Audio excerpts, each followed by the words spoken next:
All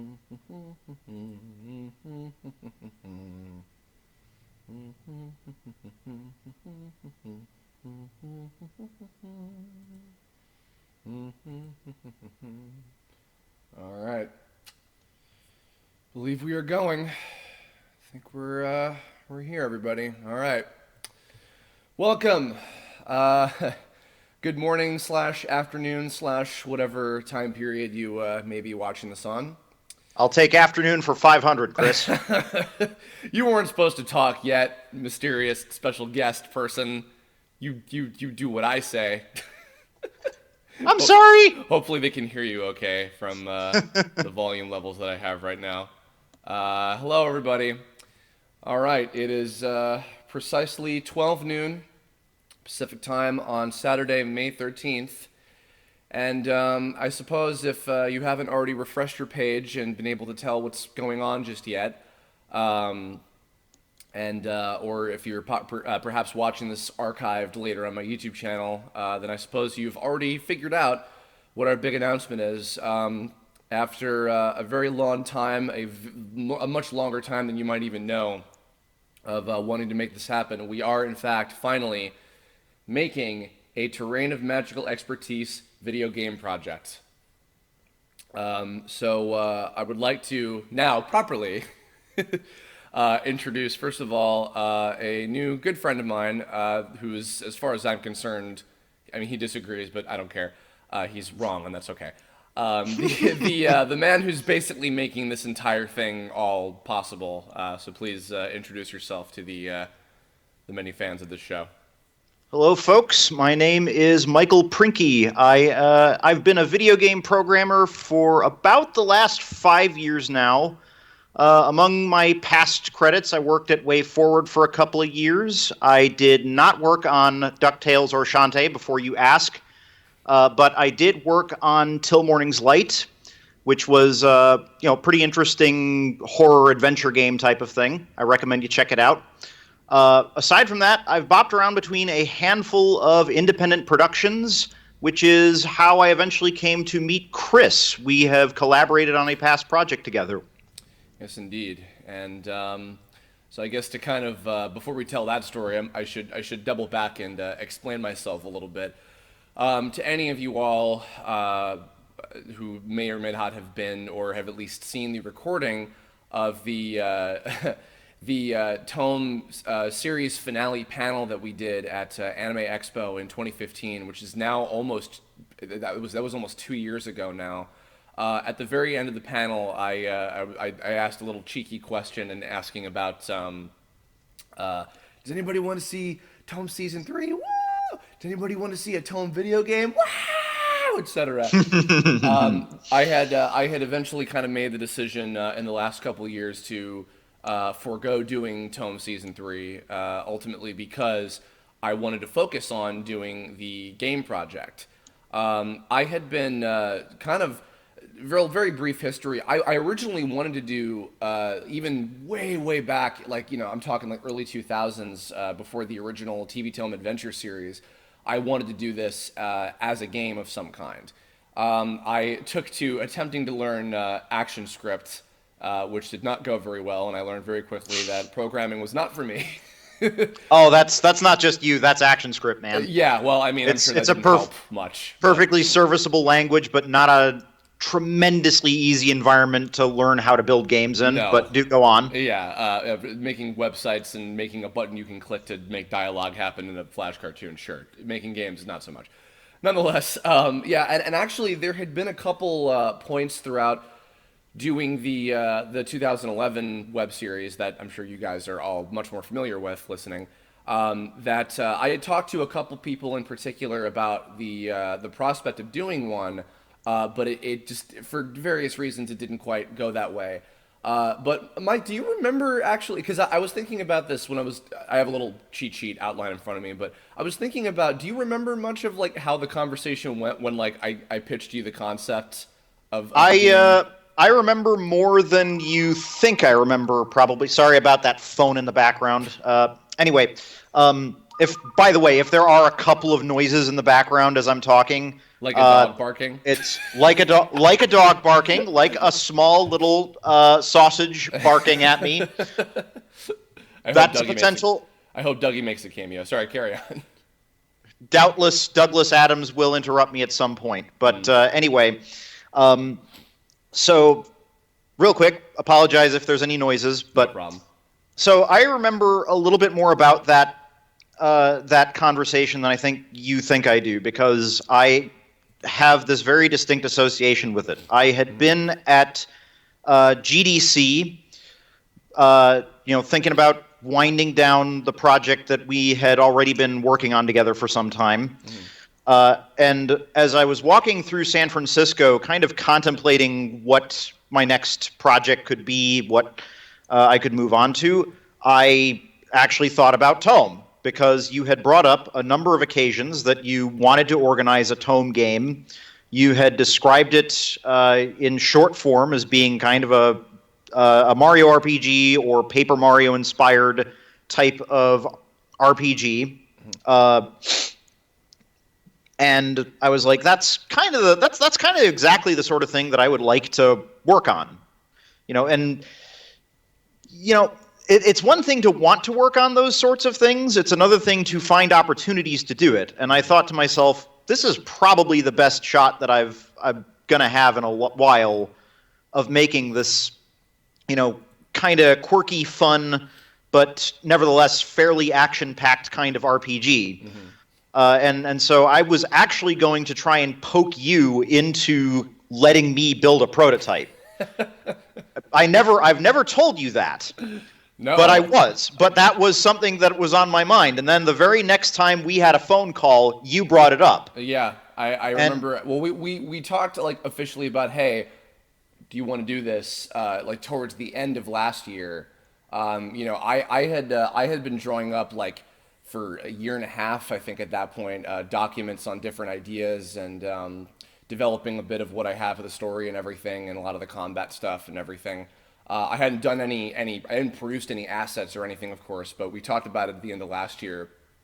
And actually at the time, funnily enough, I think you had still only seen episode 0 of the series. Yeah, I had, as far as what I'd seen of TOME up to that point, up to the point of GDC specifically, I had seen episode 0, which is kind of this little episode that describes the concept and origins of that world, right? And I had seen, by the time we got to December or November of last year, I'd seen a number of clips that were like action clips, little fights between some of the characters and stuff like that. And to me, that was a solid proof of concept of the world that I could feel confident would lend itself to being structured for a video game. And otherwise, having known you from collaboration on a past project, having seen your writing skills in action, your collaboration skills, it's. I don't want to say that it's unusual to find writers who are willing to collaborate with game designers, but to see the active interest like this is a very useful thing. I kind of lost my momentum there, but we lucked out. I mean, honestly, what it was is we saw very eye to eye, because we met 2013, I think, or so. We've known each other. Yeah, for it would have been in years. 2013. Yeah, and because I guess to reiterate to all of y'all listening, so I guess as one may or may not expect, so the sort of general overview, the genre that we're going to go for with this project is a classic 2D turn-based RPG game. People who have followed my work, I mean, it's no mystery. They know my tastes. I love Legend of the Seven Stars, all the Paper Mario games, Mario and Luigi, all that stuff, and of course, Pokemon, things like that. Michael, what are some of your RPG influences? Do you want to share with the class out there? So my RPG influences tend to be a little more on the heavy side. I am a big Final Fantasy Chrono Trigger kind of fan. My favorite, JRPG of all time has got to be Final Fantasy IX. I really, really enjoy games that read like a novel, kind of. And that's been the case ever since I was a kid and playing like LucasArts adventure games with my sister and my mom.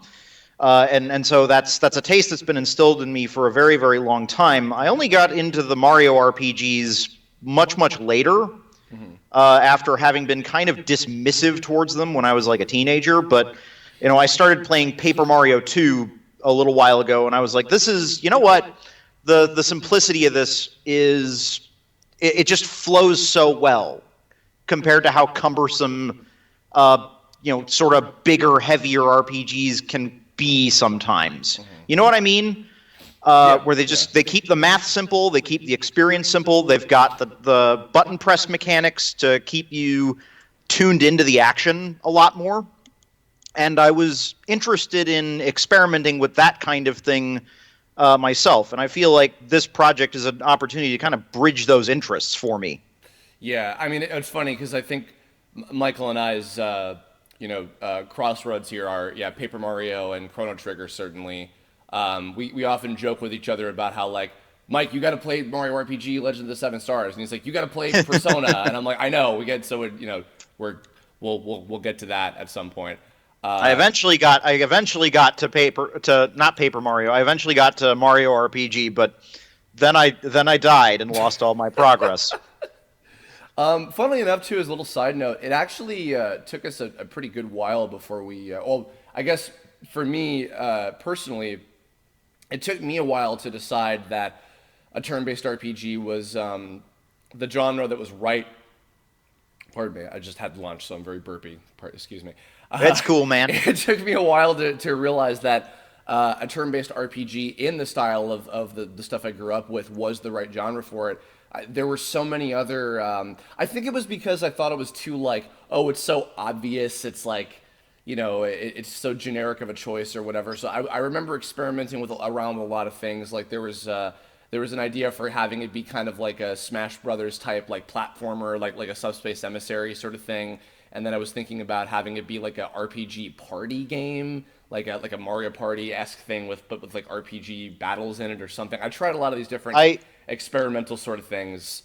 I really know that feeling because I've had a number of personal projects where I've kind of waffled around on the genre of the game a bit. Yeah. There's this kind of instinct when you're trying to do game design to try and make it more novel than sometimes it needs to be, where I think what you really want to do is take inventory of the skills that you've got and the knowledge base that you've got and try to make a project that complements those skills, that makes use of them and comes together naturally. And that's what I was trying to get at when I was talking about working together with you before earlier, is it just seems like this is exactly the kind of project that can use your animation skills and together with my experience managing this kind of data and building combat systems like this in past projects. Yeah. And I'm thankful that, like, it wasn't until now that this happened, because from a lot of different people that I've grown to meet over the last few years and getting to work on games between, like, Skullgirls and A Hat in Time and a bunch of stuff, and Black Hole, I've learned a lot more about what it means to be a game designer and the difference between the sort of like the core fun factor of what makes a video game fun as opposed to what makes an animated series fun, and the differences between that. And that's so I'm thankful that I have that experience. I'm still not this is still new to me. I think there's less of a difference than a lot of people expect sometimes. Obviously there's pretty clear differences. We learned the hard way once upon a time, for instance, that the pacing that you would do in a normal script doesn't necessarily work in the interactive context, right? Like, you write it out and it sounds really great on paper, and then you go into the context of playing the game and having to go from cutscene to cutscene and playing telephone between different NPCs, and it just works out a lot less when you have to do that, when you have to do all of the walking in between the errands. You know what I mean? And that's like a classic example that a lot of people give when they're talking about the difference between storytelling in video games and the storytelling in other media. Yeah. But at the same time, if you think about the way that content is laid out in a turn-based RPG like this one, it's very much episodic in content. It's driven by the same kind of spirit. It's just not the same exact working sensibilities. Yeah, I mean, it just when it finally hit me, I was like, oh, okay, now suddenly everything is coming together. And then once I got like a separate kind of burst of inspiration for what the story was, all the pieces kind of just slowly fell into place, and now things are on track. And so I guess so let's give a little bit of more kind of information about the thing itself. So an important thing to note is that this is going to be an all-new continuity for Tome that is not connected to the series. It is not connected to TV Tome Adventures or the 2011 series. It's going to be a whole new, from the ground up incarnation of the story and the characters and everything. And it is, of course, as you know, it would be a sin of me not to. It will feature most, if not all, of the familiar faces that you know from the franchise: Alpha Kerbifer, Flamegirl, Nylocke, of course, you know, all the gang, all the usuals, etc. But a distinct difference, and I'm sure you guys have probably noticed this from the thing that we've had on screen here for the last 15 minutes or so. So actually, this was something that I was also pretty hesitant about doing for a while, and I need to give a lot of credit to my friends at Fiolasoft, who developed the Black Hole game project that myself and Shady Fox and a few other folks on the Tome cast worked on, with the inclusion of a player character. So currently we have, for the customization of this new character, we have 4 different races, 3 different classes, and 5 different elemental alignments. I actually mislabeled this. I put class. These are the races, not the classes, so apologies for that. And it was actually the inclusion of what to do with this character that is what kind of solidified doing this. So as you might notice from here, your player character is kind of identified as the White Hat Hacker. For those of you who don't know what that term means, fans of the show know that often a lot of the villains, or people on the opposing side, they're not always necessarily villains, but you know what I mean, are hackers. By definition, they are black hat hackers, those who use their powers for evil, to be cheesy about it. And a white hat hacker is a hacker that uses their power for good. So essentially, you are playing as a good guy hacker. I don't want to give too much away about the story just yet, but basically you enter the game world of Tome, and you take the role of this white hat hacker, and then you encounter the characters that, these kind of new iterations of the characters that you would recognize from the series, and then they go on to be your party members.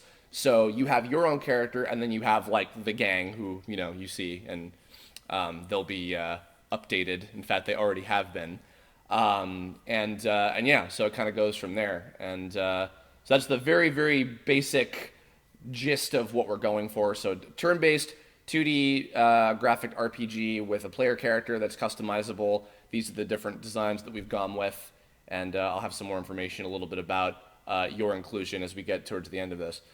So Michael, we've been working for what was intended to be 2 months. Intended to be 2 months, but it turned out to be 5 before we were finally ready to announce this thing. We went a little overboard, but I mean, we really wanted to do a good job with this. So yeah, so I guess I'll fill in a couple of the blanks here. Mm-hmm. So when we started collaborating in January, we had this pretty clear idea of what type of game it was going to be. But as often is the case in video games, a certain amount of what you put down on paper is guesswork. Like your best educated guess about how the project is going to work, how it's going to, how you're going to build it, and how it'll feel in practice. And so we went and we built the systems for moving your character around the world, for creating the backdrops and stuff. And we were aiming towards one style with it for a little while, and it was coming together a little too clunky. It was coming together a little bit too messily, where I would have had to have walked you through a few too many exceptions in the building process, a few too many special case things where you'd have to sort through the hierarchy in the scene and turn on this object and turn off that object, and just 100 steps just to build a simple scene. Yeah. And I was like, this needs to be simpler. This needs to be more streamlined. This needs to just be a cleaner implementation. And so we kind of went back to the drawing board on that, especially with regards to the collision system for the game.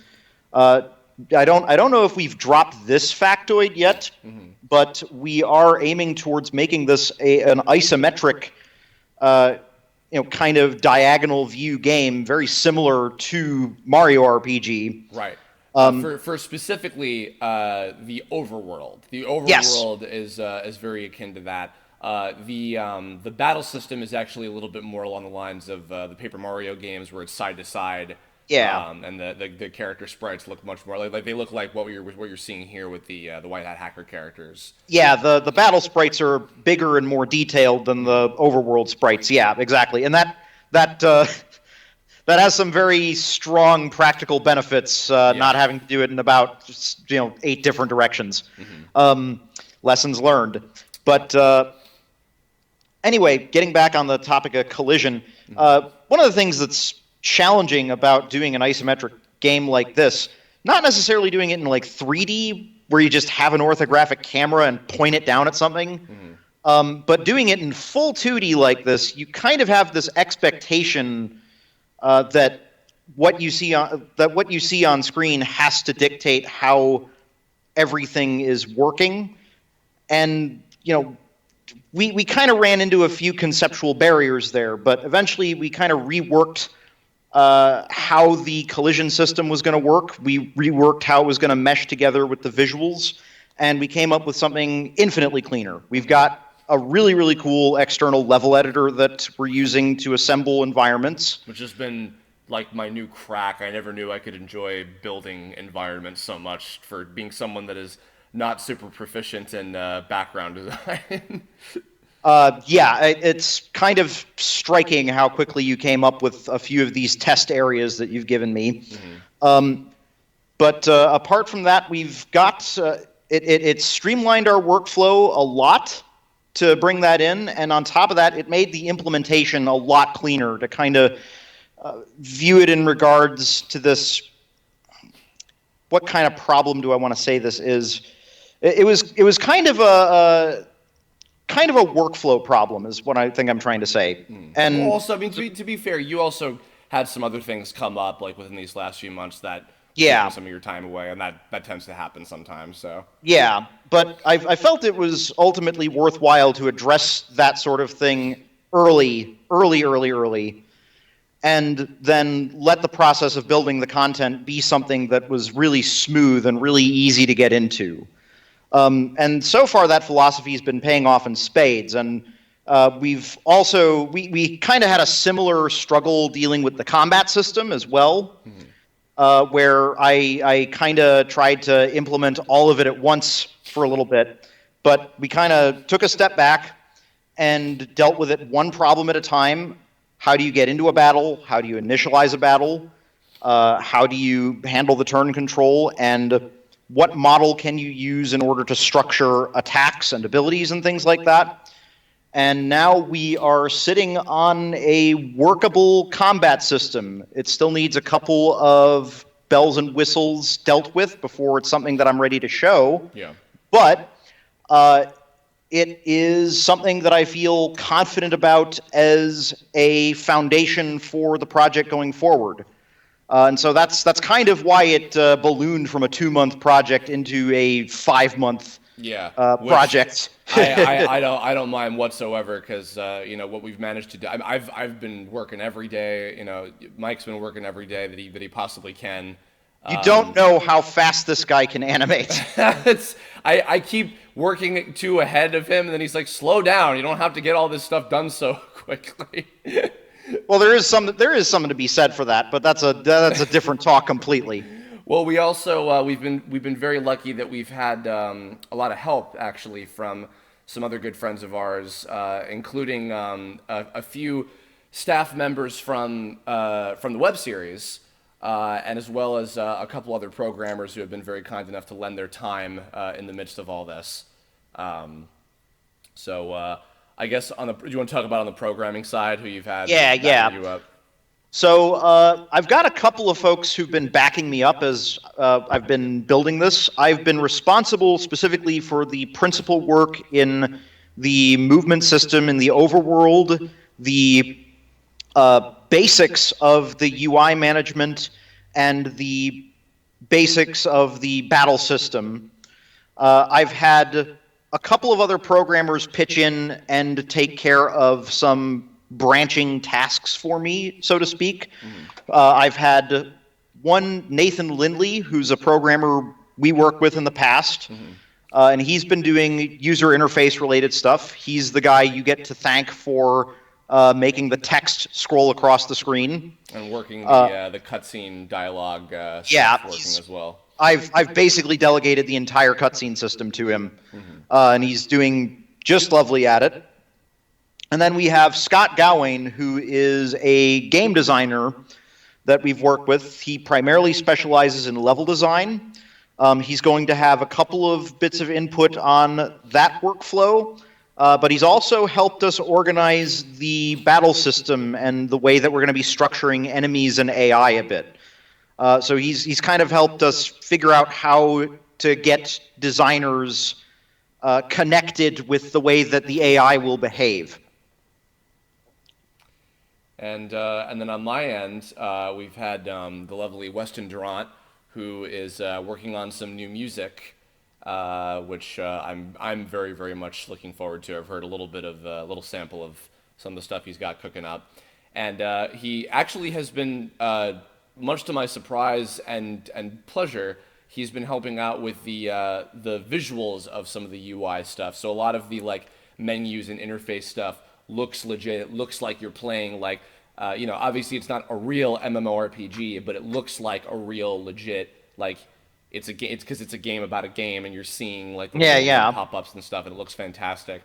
We also have some of the environment artists who worked on the series, Jordan Lasko, Terrence Lipinski, and Crescent Rhodes are all going to be helping us out with the looks of a lot of the different parts of the Tome world, which will be great. And we've got some other musicians on board eventually too. I think it's safe enough to say that the main cast of the central characters are all fully on board to come back and reprise their roles again. So we've got them back on board again, which is very nice. That's just wonderful. Yeah, and so basically, what we've been specifically doing with all this is we've been trying to build a prototype demo. Yes. And the demo that we want to build, my kind of I'd go as far as to call it a vertical slice. Yeah. It's a little bit of everything that you will be able to do in the game. A little bit of everything of what you'll be able to witness in the game, at least. Yeah, very very simple, quick level with a couple battles, showcasing the different mechanics and things. So that's been kind of what our whole deal is. So I guess so we've gone for it's already a half an hour has passed by. So let's review because now I want to get into the and we need your help part here. So just to refresh real quick, doing a 2D turn-based RPG based on the Tome IP. It is a new canon built from the ground up. It's not connected to the series. It's a whole new interpretation of the world and the story and the characters. And very much heavily inspired by the various Mario RPG battle systems with timed hits and special techniques and things like that. Mm-hmm. And so the reason, and I'm sure probably a lot of people could have guessed this, the reason that we want to build this prototype demo to have for people to sample if they would like to contribute to the game or not is because we want to launch a Kickstarter crowdfunding campaign. So currently, we are looking to launch a Kickstarter over the summer. Right now, I'm going to say as early as like mid-July, mainly because I think it's smart to wait until after E3 and Anime Expo and Summer Games Done Quick, etc. Wait till like the right time or so. That's kind of the semi goal that I have set for us.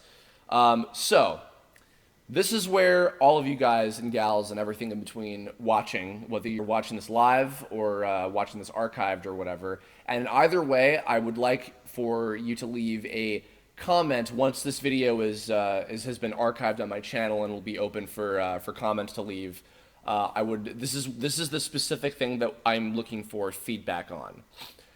So one of the things that you might have noticed since we were talking about the white hat hacker character and everything, that for better or worse, and I'll explain this a little bit, is this is what the player character is going to look like. It'll be any of these 4 different races that you can choose from, and that is the design. Now, I know that longtime fans of the series, might be disappointed to hear that because, the whole kind of crux is that, you can customize and make whatever character you want. Doing that for 2D is far more complicated than you might think it is. And also for creative reasons, I wanted to have a semi-consistent sort of look to the character with kind of the white hat thing and all that. So ultimately, this is the kind of choice we made in terms of this is what the player character is going to be, which I hope that's acceptable because the Kickstarter will be the biggest opportunity of all for all of you to be a part of the game, either as yourselves or as your original characters or as your fan characters or anything. We have currently a list of tiers, which I'm going to go over in just a sec here. These prices are tentative, and this is specifically the thing. It's like the thing that I want feedback on from whether it's doable or not from y'all. So, all right. So for the lowest, as basic as $30. And in fact, let me even pull up a little example real quick. So for as on the low price of $30, you will get a simple background character that will appear in the game in a level, and they will look a little something like this. So these are the simple isometric overworld little cute sprites that can sit on the overworld like that. And, I'll show the other examples of the other ones. Here's the humanoid one. That was the animalistic one I just pulled out a second ago. We got the this is one of my favorites, the morphological class, little cute slime dude. Where's Robot? Where are you? Up there you are, and there's the cybernetic. So you'll get one of these, and you will appear somewhere in a level for as low as $30. For $70, you will get one of these, and in addition, you will also get, hopefully this will show up correctly. Let's see. You will also get, that's the wrong file, sorry. You will get a speaking line, and you will have one of these little cute talkie avatars. And you'll get to say a line when somebody goes up to you and tries to talk to you about stuff. So a little example of, let me just go ahead and copy one of these real quick. I don't know if you can see any of this stuff on your end, Mike. I cannot see a bloody thing, but Okay. I do know what you're talking about. Well, hopefully, just trust me. It'll be great. It actually does end up looking pretty great. So there we go. I, I I think we got some work to do on the characters' mouths yet, but the basics of it are just it works out really well. Yeah. So those are the simple basic ones like that. So then, for $200, you get a fully animated enemy that will be fightable in the game somewhere.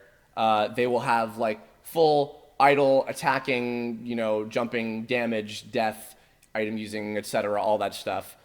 They will appear in the game as an enemy that you can fight, and they will look a little something like this.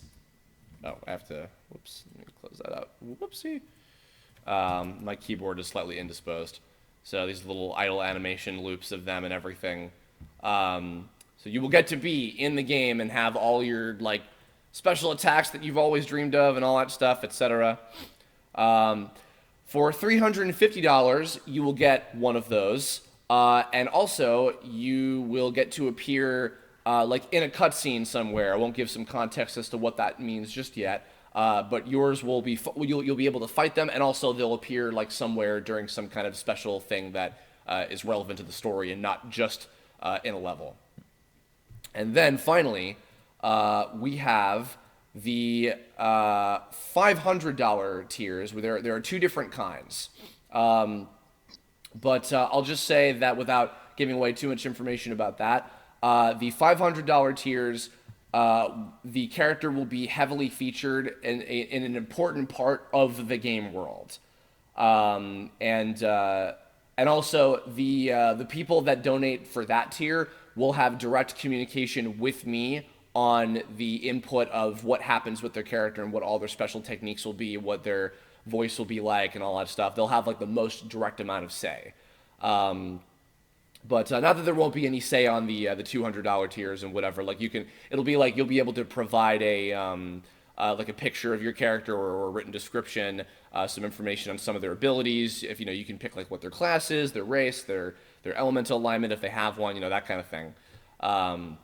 So even though the player character isn't super customizable, our donation incentives all involve getting to be a character in the game. We're not doing any physical rewards whatsoever, mostly because in my experience that's a nightmare. And this is something that I can fully promise that it can be delivered. So let me be real with everybody about something else too. So the goal that we're trying to reach, the amount of money that we're going to raise, this is probably something that's been on people's minds. We are looking to raise a base amount of $75,000. Now, I know that probably most of you watching this, whether it's live or later, think, wow, that's a lot of money, though. It's also not a lot of money for making a video game. It's not a lot of money. For an RPG especially, Yeah. do not underestimate the amount of animation and content that has to come from even a relatively small or easygoing RPG. Yeah. And also, we don't even really, I guess this is kind of related to, we don't plan on any kind of like stretch goals or any additional stuff. Any additional money that we make is all going to be put directly into just the development and the team and all the folks that we have, so we can properly pay everybody. Yeah, it's not a lot. And here's another couple points.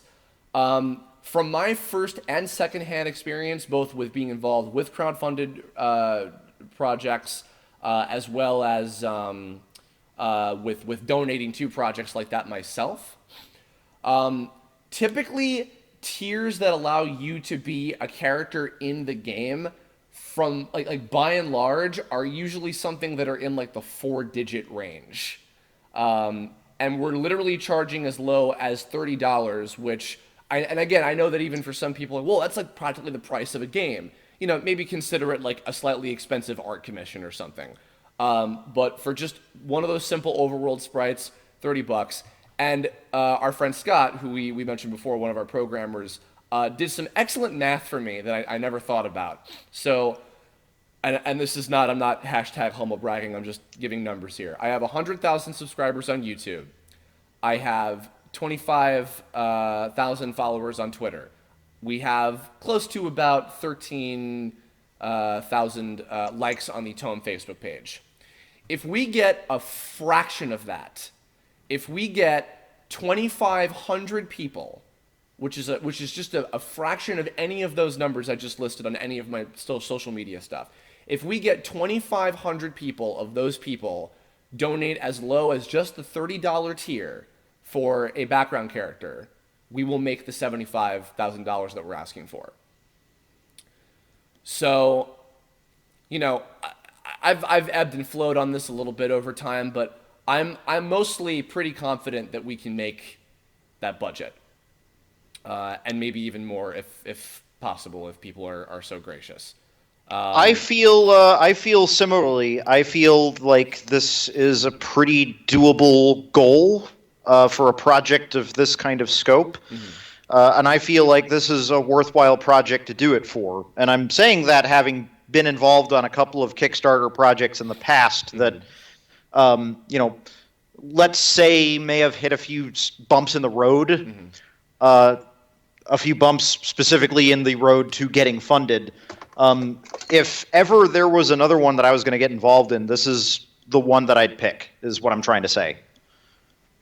Because it's got a clear enough direction. We're going to have a solid playable prototype. I just feel really, really good about it. Yeah, same. And actually, without giving too much away, we do have some help in terms of marketing in place to spread the word about everything. So I think that's pretty much everything I wanted to talk about. Covers most of the bases for me as well. I think I might have stumbled around my words a couple of times, so I do apologize for that. That's all good. It's all good. One more refresher, everybody. Building from the ground up, a new canon based on the Tome franchise as a 2D turn-based RPG mostly inspired by the Mario RPGs of various kinds, aiming to hopefully launch a Kickstarter campaign in like mid-July or so, looking to raise $75,000. And after this video uploads, I will go in and edit the description to have information about the various Kickstarter tiers and what our tentative prices and information on what the different things will be. But once this is archived, and again, whether you're watching this live right now, which, by the way, thank you. We've had 500 people watching right now, which is fantastic. Thank you all very much for watching. Or whether if you missed it, which is no problem, if you see this later on, just please leave a comment with your thoughts, even if it is simple as like, I agree with this, this is totally manageable, I would be willing to donate that much, or for whatever tier I would want to go for, etc. And so I guess, Michael, any other parting words on this whole thing, or? Not at all. Other than thank you all for watching. I hope the information that I've provided has been to everybody's satisfaction. There will be more coming very soon. Yes, as time progresses, and we were even talking actually the other day. Maybe we might do maybe like some kind of follow-up stream. Maybe show off a couple little more things. A lot of it I want to keep secret until we do the crowdfunding campaign. But rest assured, yeah, we have a lot of really, really cool stuff. I really like what we've done so far. I think that this genre is a perfect choice. Michael and all of our team have done a great job with everything we've been working on these last 5 months. Again, it's just something that complements everybody's skills so well. I feel like I feel like this project is a no-brainer. And you know what? And everybody who sees this and who's supporting us. We really appreciate everything. Whether you're a longtime fan of the series or a recent one, or maybe you're just finding out about this later in passing or something, we really appreciate it. And I've been saying this a lot, and it's still true, and I might as well put this here to make it real. I am this incredible combination of both really excited to do this and also absolutely terrified. I've had the privilege of working on a bunch of different game projects, like we've been saying, but I've never created a game before, which is why I'm very happy that I have Michael and all the people on board to help really make this happen, because it would not be humanly possible in the first place without them. But it's a whole new bit of territory. It's personally a really big, massive step for me in terms of my life, not just my career, because I'm putting a lot on the line to do this, and I'm putting a lot of my heart and soul into doing it, but I really believe in it. I really, really love this new story and these new kind of versions of the characters and all this stuff, and I'm confident that it's small scale and doable enough, and we have enough support that we can make it happen. And so we're gonna try our absolute damnedest to make it happen. Let's do our best. All right, well, that's gonna wrap us up. Mike, do you want to plug like your Twitter or anything, I guess, in case people want to follow your stuff?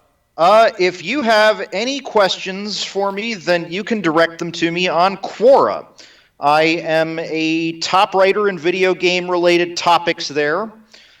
You can, of course, also hit me up on Twitter. I believe that I am listed as, I always have to remember my Twitter name because I think I'm listed as @Mike_Prinke.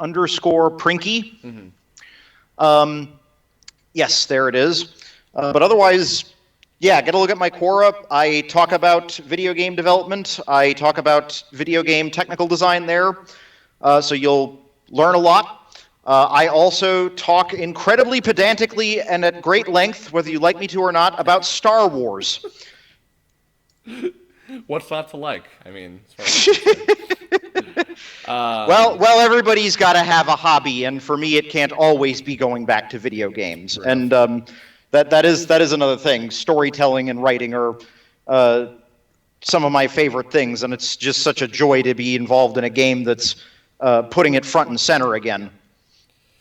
And for me, I mean, you all know, my links and Twitters and Facebooks and all that stuff and everything. You get it. So, ladies and gentlemen, that is going to wrap us up. I'll be back to doing Curblogs and all the usual stuff, as this week continues. And in the background, I'll be continuing to work on, well, now you know what I've been up to all this time. So once again, everybody, thank you for watching. And once this video is archived, please leave a comment and leave your feedback on all the stuff that we've talked about, particularly with the Kickstarter and the reward tiers. That's the main thing that we really, really want feedback on. In a little while, I will update the description of this video to have all of the information we talked about just at your convenience, so you don't have to keep sifting through the video and find it or whatever. So that's it. And so, Michael, thank you for joining me. Everybody in the chat who tuned in live, thanks for being here. Everybody who sees this later on archived, sorry you couldn't make it, but no worries, and hope this has been exciting for you nonetheless. And, yeah, we're making a video game. Let's hope I don't mess this up. Good night, everybody. Oh, we're going to be good, man. Farewell, everybody. See you soon.